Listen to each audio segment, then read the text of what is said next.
Shanti, and welcome everybody.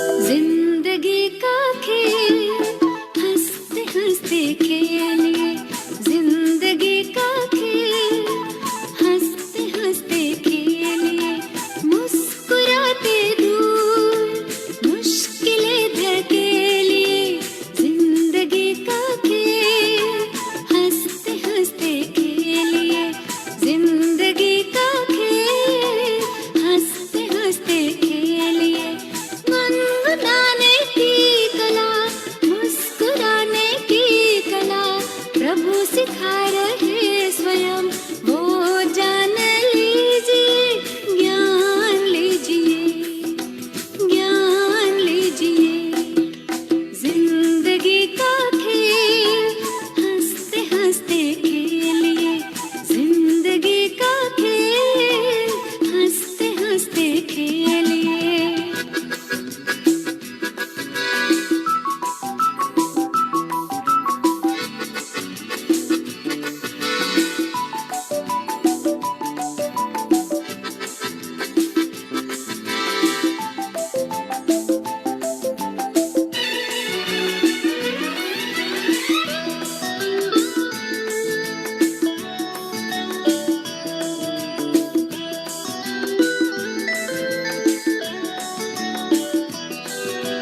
है अमूल जिंदगी, नहीं कि जैसे खेल ले, हारे या गुजार ले, या कि ऐसे झेल ले, है अमूल जिंदगी, नहीं कि जैसे खेल ले, हारे या गुजार ले, या कि ऐसे झेल ले, एक क्या जन्म जन्म की ये तो बाजी है, जीत है कि जिसमें वो खुदा भी राजी है, सारा सौंप दे उसे हमेशा के लिए, सारा सौंप दे उसे हमेशा के लिए, मुस्कुराते दूर मुश्किलें धकेलिए, जिंदगी का खेल हंसते हंसते खेलिए, जिंदगी का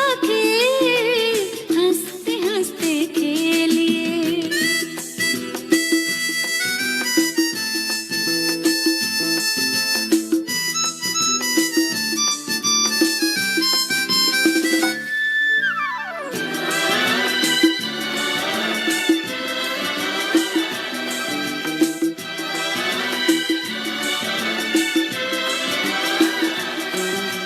खेल जिंदगी का करना चाहे हारना, तो राजयोग की करे जीवन में धारणा, खेल जिंदगी का करना चाहे हारना, तो राजयोग की करे जीवन में धारणा, शांत स्वास्थ्य सुख की संपदा को पाएंगे, कर्म की कुशलता से सफलता को लाएंगे, प्रभु खजाना लाए हैं आपके लिए, प्रभु खजाना लाए हैं आपके लिए, मुस्कुराते दूर मुश्किलें धकेलिए, जिंदगी का खेल हंसते हंसते खेलिए,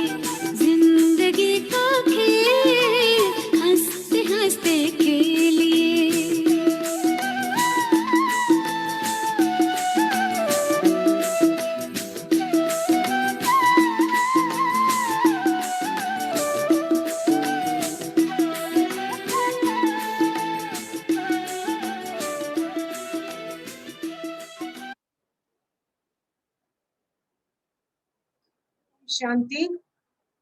वेलकम एवरीबॉडी। हम जो क्लास कर रहे थे उसमें हमने सुना कि मैं आत्मा में 3 शक्तियां हैं, मन, बुद्धि और संस्कार। उस पे हमने डिटेल में बात की थी और आपने कल के लेसन में हमने आपको बताया था कि आत्मा कहाँ रहती है, उसका स्थान कहाँ है। तो हमने देखा जब भी मनुष्य किस्मत या लक की भी बात करते हैं तो अपनी मस्तक पर ही उंगली रखते हैं या हाथ कहते हैं। तो कहा जाता है कि ये लक या ये किस्मत हमारे शरीर में नहीं है, लेकिन आत्मा जब आती है इस संसार में, शरीर धारण करती है, तो वो अपने साथ लक लेके जाती है और लक साथ लेकर ही आती है। और ये आत्मा सारे शरीर की जो कर्म इंद्रियां हैं वो नर्वस सिस्टम के द्वारा ही कंट्रोल करती है। इसलिए कहावत है, रूह और जिस्म रहे साथ साथ और फिर भी एक दूसरे से अनजान, क्योंकि वो जानते ही नहीं है कि मैं कौन हूँ। तो हमने कल देखा आत्मा का टेम्पररी स्थान भ्रकुटी के बीच में है, जहाँ माताएं टीका लगाती है। और ये भी तो टेम्पररी घर है, ये मेरा परमानेंट घर नहीं है। तो अब सवाल उठता है कि हम किधर से आए हैं और हमें कहाँ जाना है। क्या आप सबको मालूम है? क्योंकि कहावत है, अब जानेंगे उसका परमानेंट घर कौन सा है। तो आपने तो कल देखा कि आत्मा का ये तो टेम्पररी घर है। कहा जाता है हम भगवान के घर से आए हैं और फिर भगवान के घर जाना है, पर उसका घर किधर है किसी को भी हम जानते ही नहीं है। भगवान को कहा जाता है वो त्रिलोकी नाथ है, सुना होगा आपने। तो उसका ये नाम त्रिलोकी नाथ क्यों कहा गया है, आज हम उस पर चर्चा करेंगे। तो आप देखोगे उसे त्रिलोकी नाथ क्यों कहते हैं। क्या आप जानना चाहते हैं कि भगवान का घर कहाँ है? जरूर, हम सब इसलिए ही तो जुड़े हैं। तो भगवान को 3 लोकों का मालिक है, तो वो 3 लोक कौन से हैं? भगवान को हम त्रिलोकी नाथ कहते हैं, मीन्स वही 3 लोकों का मालिक है। तो वो 3 लोक कौन से हैं वो आज हम जानेंगे इस लेसन के द्वारा। ये 3 लोक जो हैं जिसका हम आज वर्णन करेंगे, डिटेल में समझाएंगे। सबसे पहले लोक है जो इस आकाश से भी नीचे है। आप ये चित्र में देख सकते हो, ये 3 लोक हैं। मैं अभी बात कर रही हूँ इस लोक की जो नीले आकाश की गगन की तरह है। ये आकाश के नीचे है, जिसको हम साकारी मनुष्य का लोक, 5 तत्व की दुनिया या ये रंगमंच के नाम से ये जाना जाता है।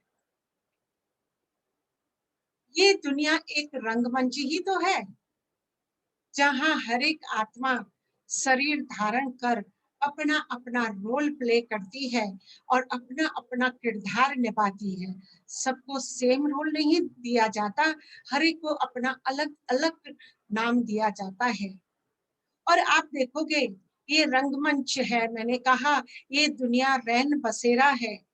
आप देखो जब भी हम कोई नाटक भी करते हैं, तो जब एक स्टेज भी बनाते हैं तो वो स्टेज में हम डेकोरेशन भी करते हैं।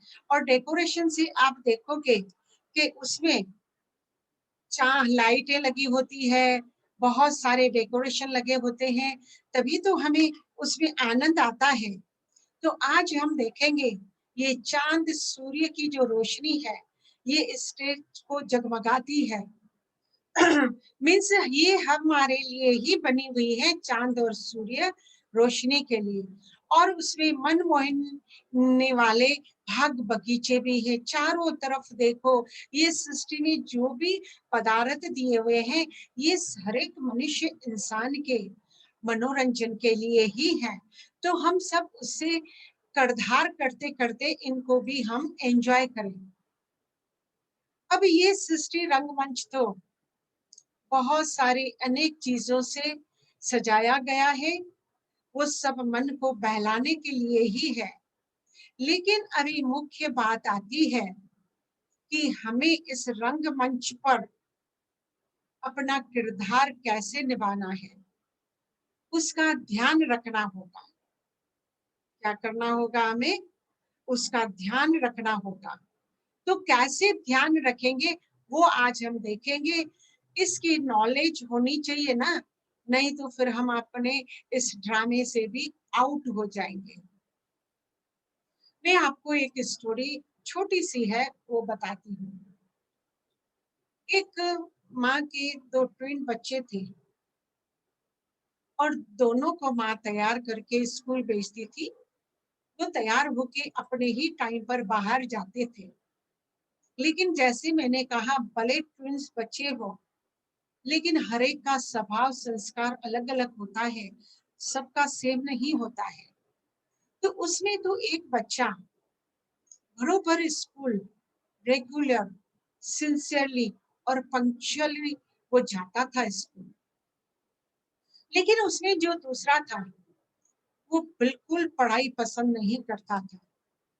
अभी माँ ने उसको तैयार करके भेजा तो सही, पर वो स्कूल नहीं जाता था, इधर ही उधर अपने दोस्तों के साथ खेल कूद करके मस्ती करके बस अपना टाइम ही बिता रहा था। बस जाना है स्कूल के टाइम बाहर जाता और स्कूल के बंद होने के टाइम वो वापस बरोबर आता था, लेकिन स्कूल में पढ़ाई नहीं पढ़ता था, भटकता था।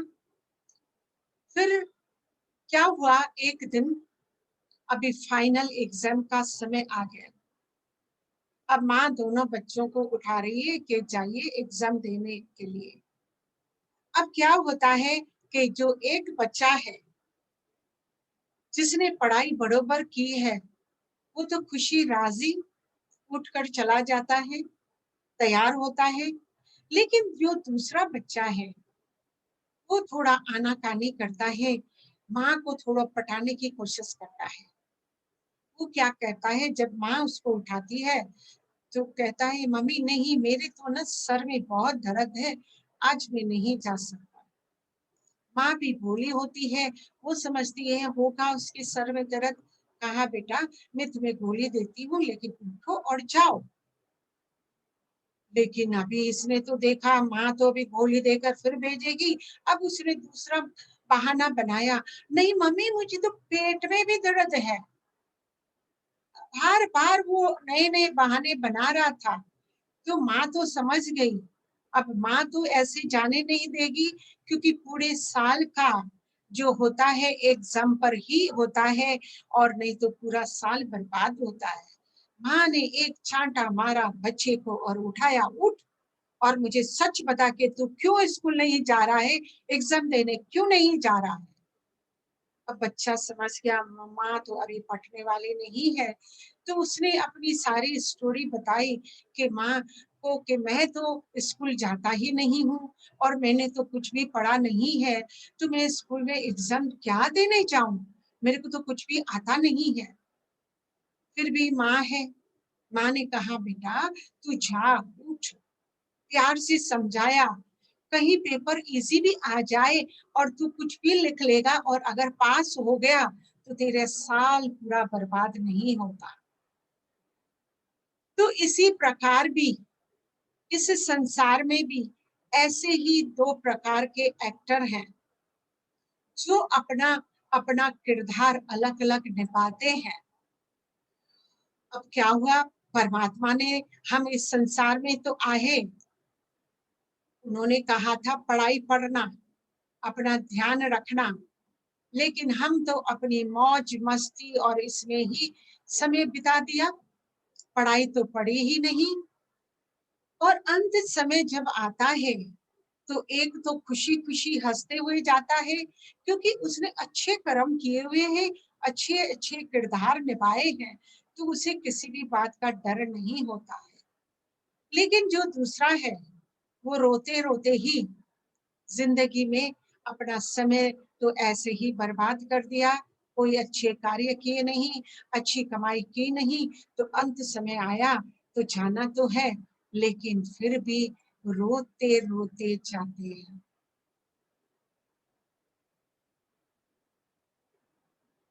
अब इस पे मेरे को कबीर का एक दोहा याद आता है।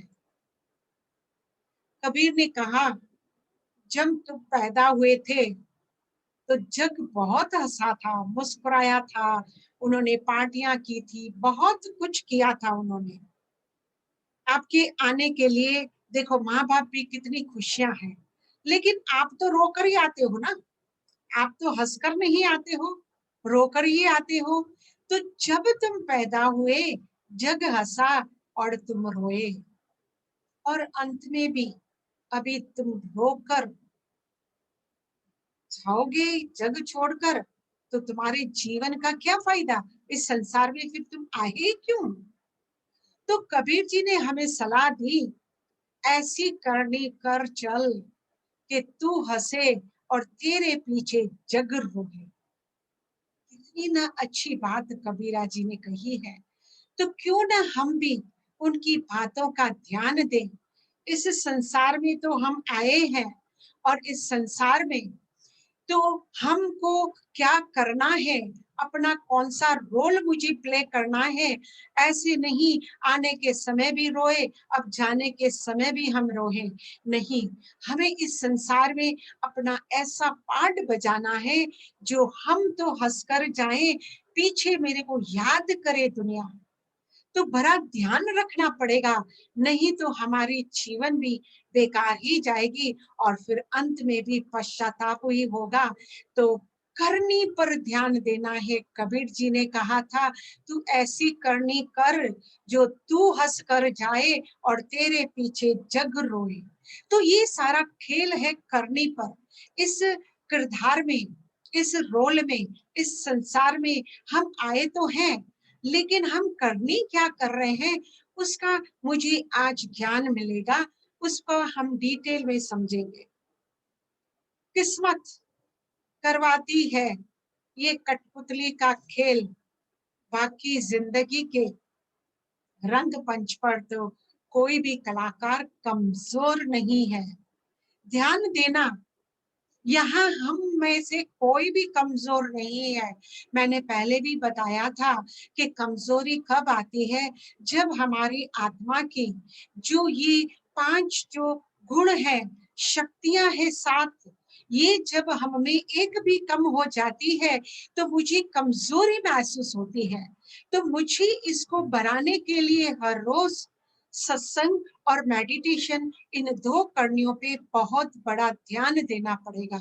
अगर उस पे मैं ध्यान नहीं देती हूँ तो फिर मैं रंगमंच पर कमजोर बन जाती हूँ। जो किरदार मुझे मिला हुआ है वो मैं अच्छा नहीं निभा सकती हूँ। तो जिंदगी के इस रंगमंच पर हर प्रस्तुति से थोड़ा मुश्किल नया ही सिखाने को मिलता है। अब जैसे जैसे रंगमंच पर जो जो कार्य करते रहेंगे, थोड़ी मुश्किलें जरूर आती है, क्योंकि नए नए अगर ड्रामे में हम पार्ट लेते हैं, लेकिन वो हमें कुछ न कुछ सिखाती भी जरूर है। आप उस पे ध्यान दीजिए, आप सीखने की कोशिश कीजिए। हर मुश्किल मुझे कुछ न कुछ सिखा के जाती है। सिर्फ फर्क इतना होता है कि मुझे अपने किरदार पर, अपने रोल पर ज्यादा ध्यान देना है, लेकिन हम अपने रोल पर ध्यान नहीं देते हैं, दूसरों के रोल पर ज्यादा ध्यान देते हैं। उसका तो अच्छा रोल है, मेरा तो अच्छा नहीं है, मेरी किस्मत में ये क्या है, पूरा दिन ये ही रोना रोते रहते हैं। तो मुझे ध्यान देना होगा अपने रोल पर। जब जिंदगी जंग लगती है तो थोड़ा लड़ लेता हूं मैं। लड़ लीजिए, कोई बात नहीं, सीखने को मिलेगा। जब रंग मंच लगती है तो तमाशा कर लेता हूँ। हर टाइम हमारी मूड हर टाइम बदलती रहती है, तो बड़ी उलझने हैं जिंदगी की। नाटक में मेरा किरदार क्या है मुझे मालूम नहीं, फिर भी ये मुझे उलझा दे उलझनों में, ये नामुमकिन है। ये जब आप ठान लोगे, आपको मैंने कहा था हमारा अपना एक संस्कार है, वो है विल पावर का, दृढ़ता का, विश्वास का। बस अपने आप में विश्वास रखिए, अपने किरदार में जो रोल मिला है बस उसमें आप एक दृढ़ता लाइए, और आप देखोगे कि आपका किरदार कितना अच्छा जाता है और आप अपना रोल कितना अच्छा कर सकते हैं, ये देखने की जरूरत है। दुनिया के बारे से, दुनिया की बड़े से बड़े साइंटिस्ट ये ढूंढ रहे हैं, क्या ढूंढ रहे हैं कि मंगल ग्रह पर जीवन है कि नहीं। आजकल बहुत सारे लोग आसमान में जाते हैं और वहां की अनेक अनेक देखना चाहते हैं, पर आदमी ये नहीं ढूंढ रहा है कि जीवन में मंगल है कि नहीं। आसमान में जाते हैं, दूसरी जगह जाते हैं, खोज करते हैं, लेकिन क्या हमारे जीवन में मंगल है। ये जीवन एक रंगमंच है, इसमें अपना किरदार ईमानदारी समझदारी से संभाल कर निभाना है, तो हमारे जीवन में खुशियां ही खुशियां बढ़ जाएगी। जिंदगी के रंगमंच में अपना किरदार इतनी शिद्दत से निभाइए। ध्यान दीजिए, ये बहुत अच्छा डायलॉग है। जिंदगी के रंगमंच में अपना किरदार इतनी शिद्दत से निभाइए कि पर्दा गिरने के बाद भी तालियां बजती रहे। जैसे कबीरा ने कहा ना कि जब अंत में तुम जाओ तो तुम हंस कर जाओ, दुनिया तुम्हारे पीछे तालियां बजाए और आपको याद करने की कोशिश करे। जीवन एक ऐसा रंगमंच है जहाँ किरदार को खुद नहीं पता कि अगला दृश्य क्या होगा, इसलिए पूरी लगन से जो किरदार मिला है वो पूरा करना। अब हमें थोड़े मालूम था कि ये 2020 भी हमारे जीवन में ऐसी परिस्थिति लाएगा, तो किरदार तो हमारा यहाँ भी बदल रहा था, लेकिन इस किरदार में भी जिसने अच्छा रोल निभाया वो अब तक कायम है, उसके जीवन में अभी भी खुशियां ही है, दुख नहीं है।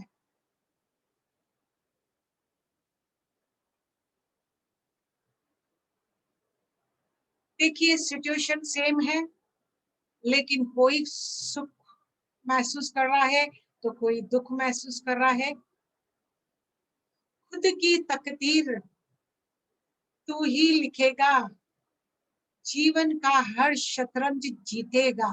ये लड़ाई है, मैदान है, ये खेल है, हर शतरंज की गोटियां हम जीतेंगे। और कब कब जीतेंगे। इस रंगमंच में मिलेगी इतनी शौहरत, पूरा जग देखेगा, पूरा स्टेज तालियों से गूंजेगा। सदा हंसते रहिए, इस जिंदगी के रंगमंच पर हर किसी को नाटक तो करना ही पड़ता है, फिर चाहे हंस के करो या रो के करो, ये आपके ऊपर आधारित है। फूलों ने हंसना सिखाया, कांटों ने दर्द सहना सिखाया। जो भी हो रहा है मुझे सिर्फ सीखना है, सीखना है, सीखना है। कहते हैं student life is the best life, क्योंकि वहां हर कोई मुझे सिखाने की कोशिश करता है और मैं सीखती जाती हूँ और अपने जीवन में मैं आगे बढ़ती जाती हूँ। तो आज हम आपको बताएंगे हर चीज से हम क्या क्या सीख सकते हैं। तो कहा फूलों ने हंसना सिखाया, कांटों ने दर्द सहना सिखाया, आसमान ने ऊंचा उठना सिखाया, माता पिता ने और बड़ों का सम्मान करना सिखाया, दोस्तों ने अपनों के लिए जीना सिखाया, वक्त ने अपने और परायों का एहसास दिलाया कि कौन अपना है और कौन पराया है, ये वक्त ही सिखा सकता है। प्यार ने तकलीफ में भी दूसरों के सामने मुस्कुराना सिखाया। प्यार है तो हम हर बात मुस्कुरा लेती है। माँ अपने बच्चे के लिए कुछ भी सह कर भी मुस्कुराती है। जरूरत ने ख्वाब पूरे करने का सपना दिखाया और वक्त ने वरना सिखाया, और पैसे ने अपनों का बदलता रूप दिखाया। जिंदगी के रंग मंच पर कोरे कागज से है ये जिंदगी, उसमें रंग भरना तो हम सबको आ ही गया है, तो हम सब उसमें अपने अपने रंग भरे। ये था हमारा रंगमंच पर, इस सृष्टि पर हमारा किरदार, हमारा रोल हमें कैसे निभाना है वो हर एक को मालूम है। हमने तो सिर्फ रिमाइंडर दिया है। अब हम बात करते हैं दूसरे लोक की। ये तो अभी हमने बात की इस साकार लोक की। इससे भी एक और लोक है, क्योंकि भगवान को कहा गया है त्रिलोकीनाथ, तो दूसरा लोक भी मुझे जानने की जरूरत है। दूसरा इससे ऊपर जो लोक है जिसे हम देवलोक कहते हैं, जिधर ब्रह्मा, विष्णु और शंकर, आप ये चित्र में बरोबर देखिए, ये है हमारा दूसरा लोक। जिधर ब्रह्मा, विष्णु और शंकर रहते हैं, इसे हम सूक्ष्म देवलोक भी कहते हैं, क्योंकि यहाँ जो देवी देवताएं हैं उनको हमारी तरह हड्डी पिंजरा नहीं है। वो एक सूक्ष्म लाइट के वहां है, वहां उनका लाइट स्वरूप है। और यहाँ साइलेंस मूवी चलती है, यहाँ कोई टॉकिंग मूवी नहीं होती है, यहाँ साइलेंस में है ये देवी देवताओं का लोक। और हम अब बात करते हैं इससे भी ऊपर है तीसरा लोक, जहां चारों ओर सिर्फ दिव्य प्रकाश ही प्रकाश है, जो हम रोज आपको मेडिटेशन से भी सिखाते हैं।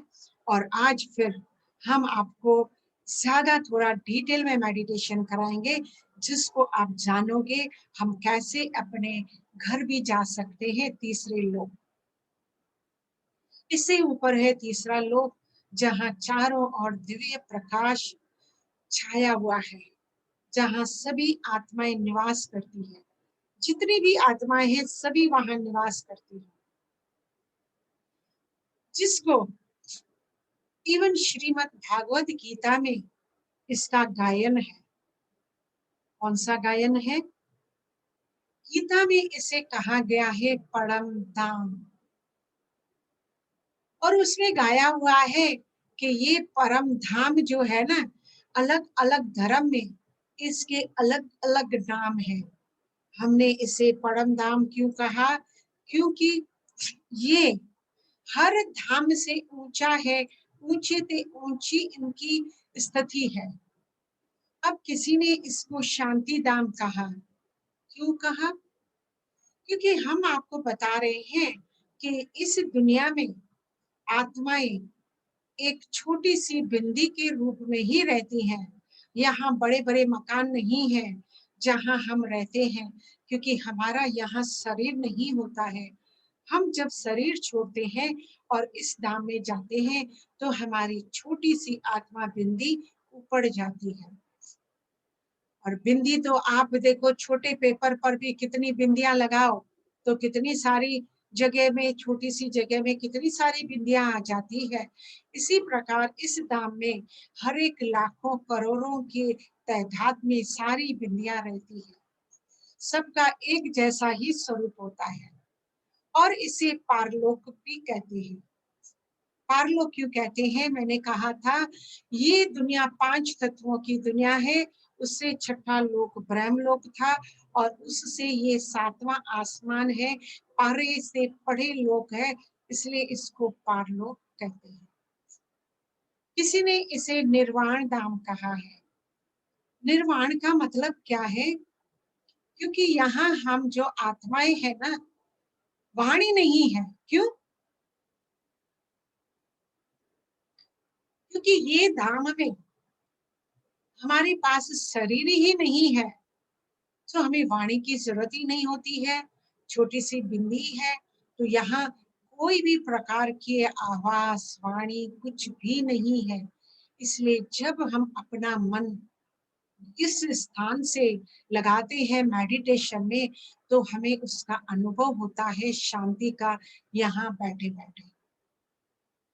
और इसको किसी ने सचखंड भी कहा। सचखंड मीन्स यह सत्य है, क्योंकि यहाँ तो कोई वाणी है ही नहीं, कोई झूठ तो बोलता ही नहीं है। हर आत्मा अपने शांति स्वरूप में यहाँ है।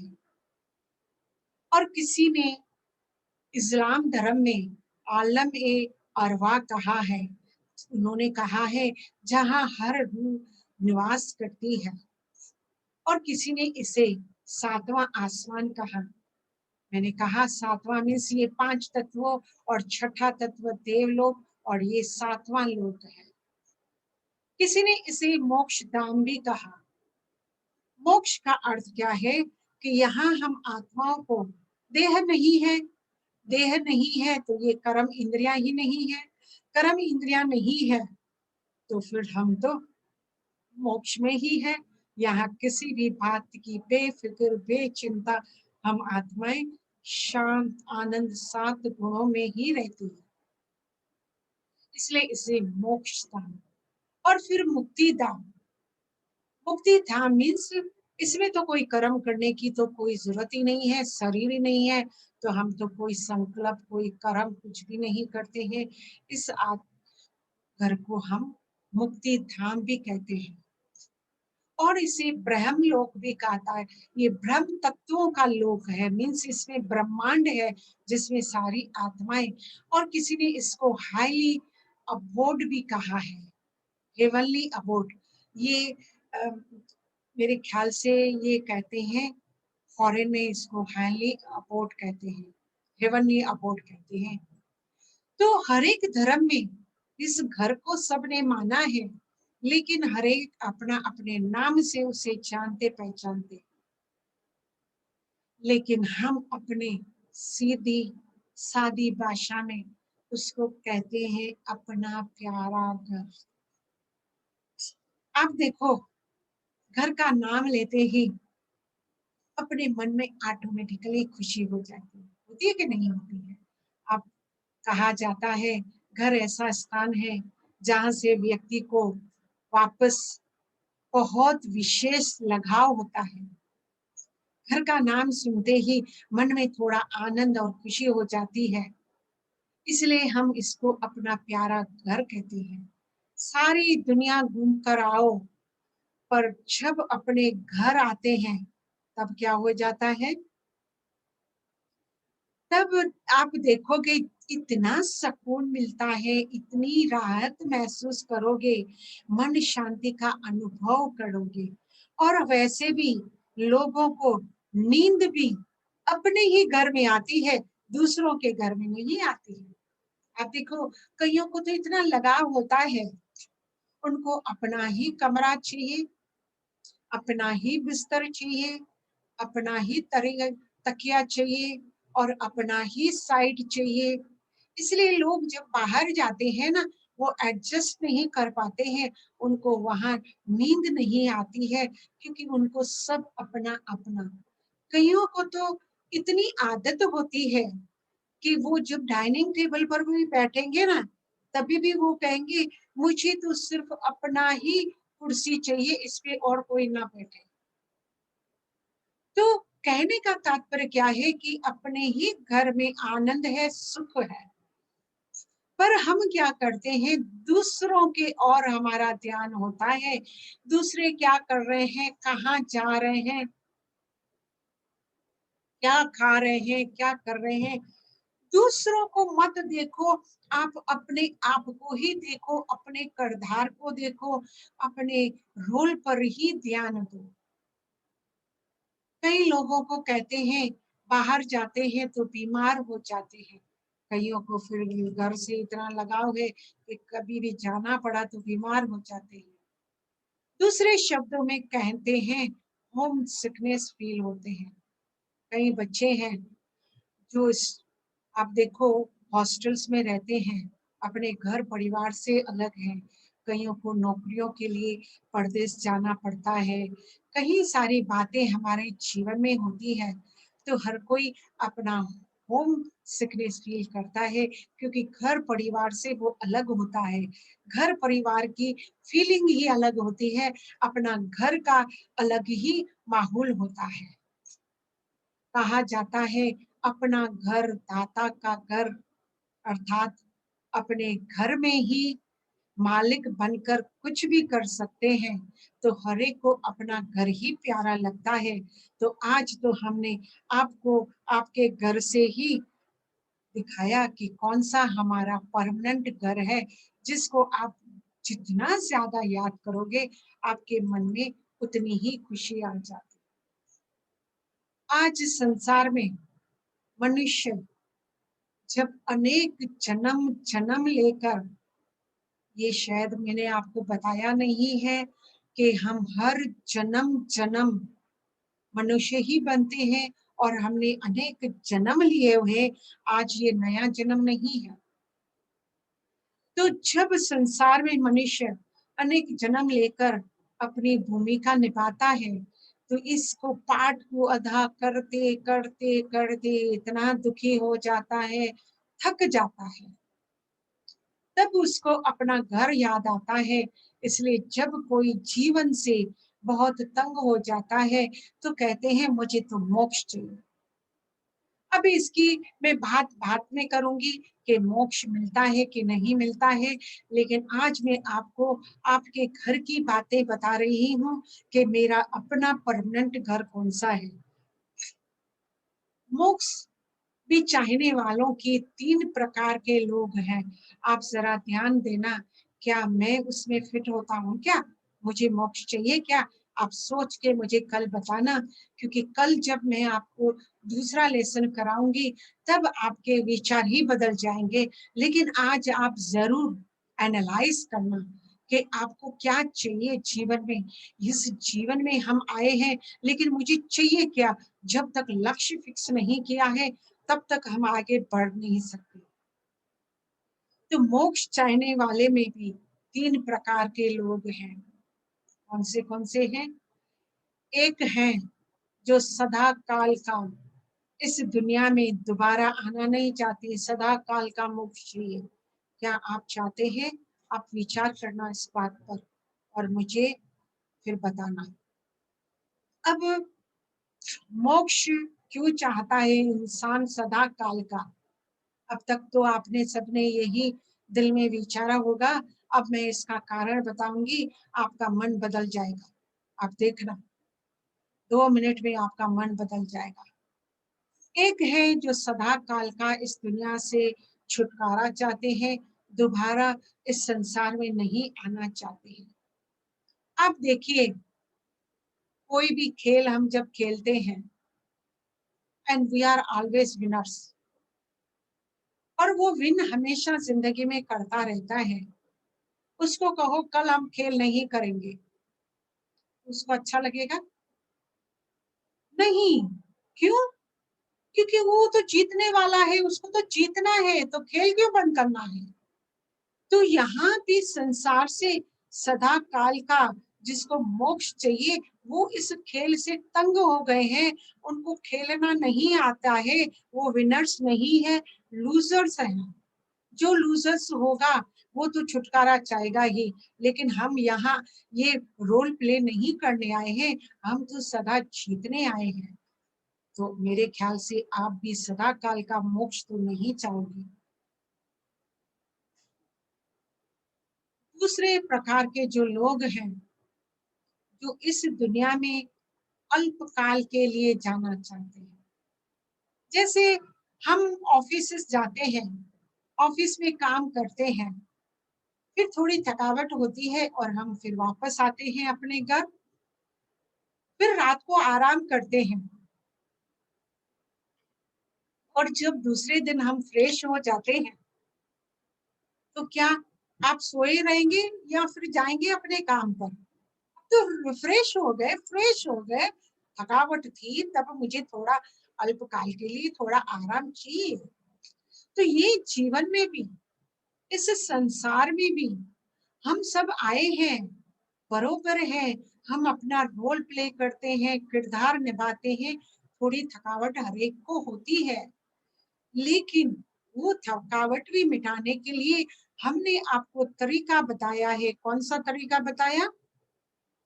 कि आपको मेडिटेशन बीच बीच में भी करना है, चाहे आप 1 मिनट करो, आधा मिनट करो, लेकिन जब तक आप इसका मेडिटेशन भी हमारे लिए विश्राम, आप देखो मेडिटेशन आकर 10 मिनट भी करोगे तो 1 घंटे की नींद के बराबर है। इसलिए मैं आपको प्लीज विनती करती हूँ कि ये मेडिटेशन अगर हम हर घंटे में 1 मिनट, 1 मिनट तो हर एक के पास होता है, 1 मिनट तो वैसे भी पानी पीने में भी आप लगा देते हो, कुछ कार्य करने में भी लगा देते हो, हर घंटे में 1 मिनट अगर हम ये मेडिटेशन करेंगे तो आप देखना आप रिफ्रेश हो जाएंगे, आपको जीवन में कभी भी थकावट नहीं होगी। तीसरे प्रकार के हैं जिनको तो जाना ही नहीं है, वो चाहते हैं ये दुनिया इतनी अच्छी है, लोग जाने की सोच भी कैसे सकते हैं, क्यों जाना है इस दुनिया से, ये कितनी न सुंदर है, क्यों न हम इससे भी लगाव रखें। इस रोल जो है, मेरी करनी जो है, आपको सिर्फ वहां अपना रोल किरदार अच्छा निभाना है तो ये दुनिया भी आपको अच्छी ही लगेगी, आप फिर इन तीनों में से कोई भी नहीं होगी। मेरे को पक्का विश्वास है कि आप में से कोई भी नहीं जाना चाहेगा। तो चलिए हम हर रोज की तरह करते हैं मेडिटेशन।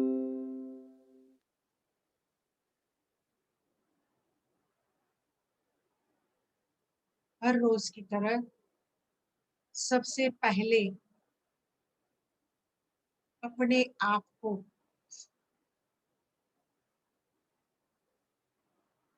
शरीर के हर अंगों से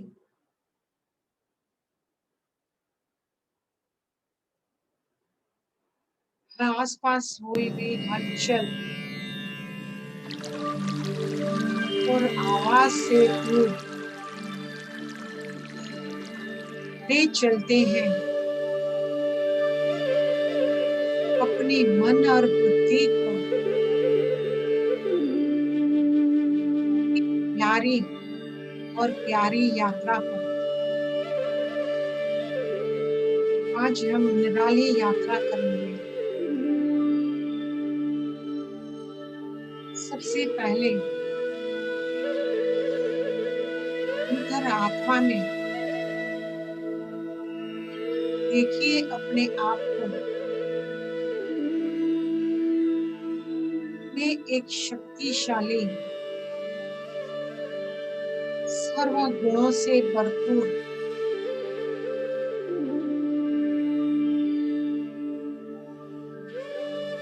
इस शरीर की मालिक, कर्म इंद्रियों की संचालक, शुद्ध संकल्पों की रचना करने वाली, अपना किरदार अच्छे से निभाने वाली, इस जीवन में खेलते हंसते नाचते अपना पार्ट बजा रही हूँ।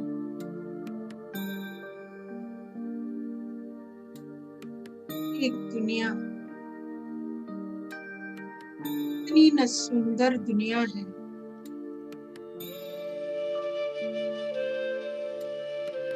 बस सिर्फ उसमें अपनी करनी पर ध्यान देना है। ये दुनिया भी उतनी ही सुंदर है।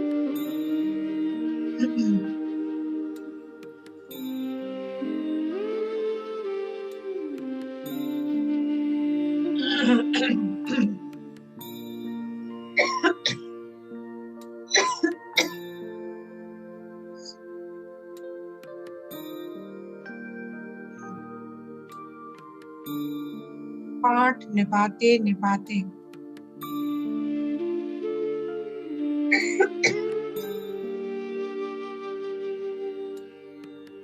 मैं आत्मा पूरा थक चुकी हूँ। अब ले चलती है अपने मन और बुद्धि पर इस 5 तत्वों की दुनिया से कहीं दूर, इस आवाज के दुनिया से कहीं दूर, चांद सूर्य तारा गगन से भी पार, ब्रह्मा विष्णु महेश पुरी से भी पार, अपने असली घर परम धाम शांति धाम सुख धाम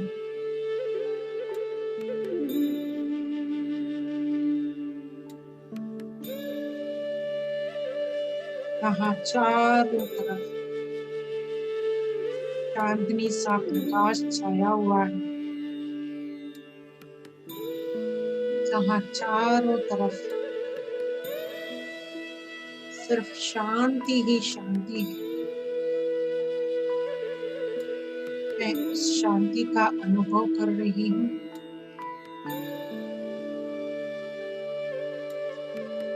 थोड़े क्षणों के लिए मन को बिल्कुल शांत कर दो। शांति में सागर के तले मन को ले जाओ।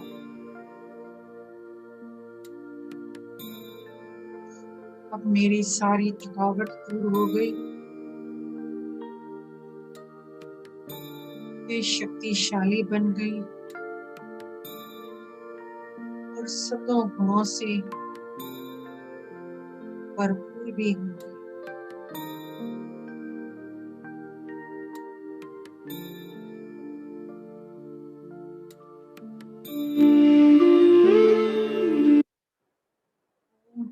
शांति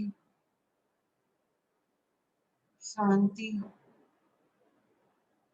शांति।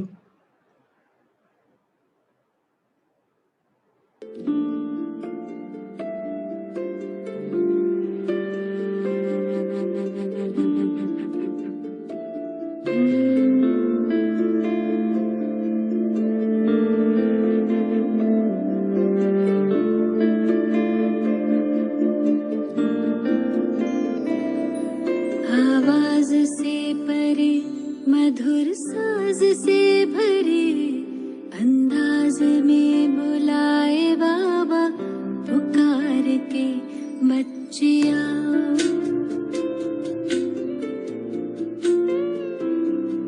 आवाज से परे मधुर साज से भरे अंदाज में बुलाए बाबा पुकार के बच्चिया।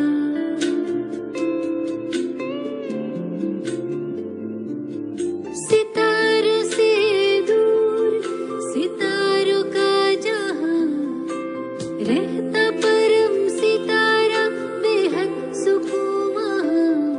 सितारों से दूर सितारों का जहां रहता परम सितारा बेहद सुकून वहां बच्चिया।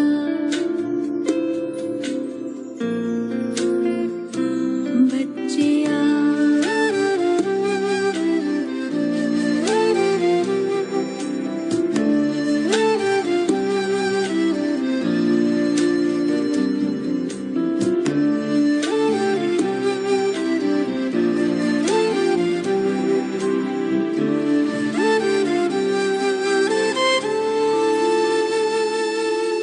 नूर समंदर दिखता सुंदर लहराए निरंतर आनंदित अंतर। मौजों की मौज लेने का है समय प्रेम डोर से खींचे वहाँ, जी भर निहार के लिए पंख प्यार के हम उड़ चले।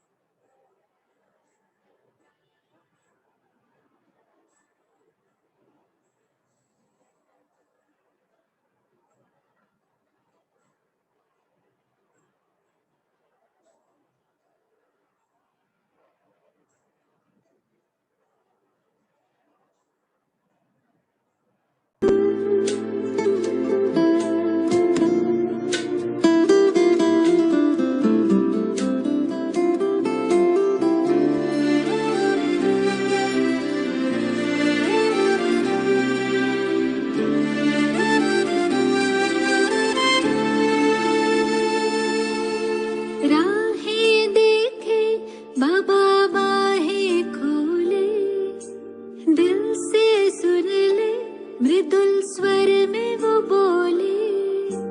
राहें देखे बाबा बाहें खोले, दिल से सुन ले मृदुल स्वर में वो बोले। कुर्बान करके आ पुराना जान, सुन प्यार से पुकारे वो शिव क्षमा। जी भर निहार के लिए पंख प्यार के हम उड़ चले।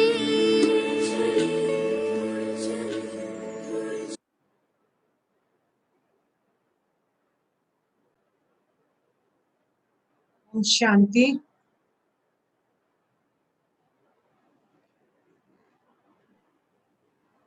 ओम शांति सिस्टर। ओम शांति। कैसे हो सब? सब ठीक। फाइनली यू मेड इट ना। अभी अच्छा नहीं लगता है ना, फिर आज सबको नाराज करके और फिर मेरे पास तो सेंटर भी नहीं है, कुछ भी नहीं है, आपका ही आसरा। वही है ना, इसलिए मैंने सोचा कि नहीं करूंगी। एक भरोसा, क्या बोलते हैं, एक भरोसा। हाँ, पर वो भी, ये भी लाठी पकड़ना हुआ, लाठी मत पकड़िए। नहीं, अभी YouTube में तो आते हैं ना काफी, पर ऐसे हाँ। डायरेक्ट अच्छा है ना, हाँ, क्योंकि वही। आपको ऑब्लाइज करता है ना बैठ के सुनो। हाँ, वो तो फर्क पड़ जाता है, क्योंकि मैं ना फटाफट नहीं करती हूँ। वो जो 7 दिन का बोलते हैं ना, मैं 7 दिन नहीं लेती हूँ। मेरा तो 1 साल भी निकल जाएगा ये कोर्स कराते कराते। बहुत अच्छा। मेरा 7 दिन में नहीं होता, क्योंकि नहीं, डिटेल में अच्छा है ना। तो अगर डिटेल में कोई समझे ना, मैं आत्मा परमात्मा और सीधा वो आपको ऊपर ले जाऊं, तो कोई समझेगा ही नहीं ना, बराबर। जा ही नहीं पाओगे आप। नहीं, रोज की चार्जिंग भी जरूरी है। इसलिए ये कंटिन्यू हर एक को रखना है। आप देखो कि मैंने तो सिर्फ उंगली पकड़कर चलना सिखाया है, पर रोज चलना तो आपको ही है। आप जितना जितना मेडिटेशन करेंगे उतना उतना ही आप में पावर आएगा। बराबर। हाँ, वो तो आपको करना ही पड़ेगा।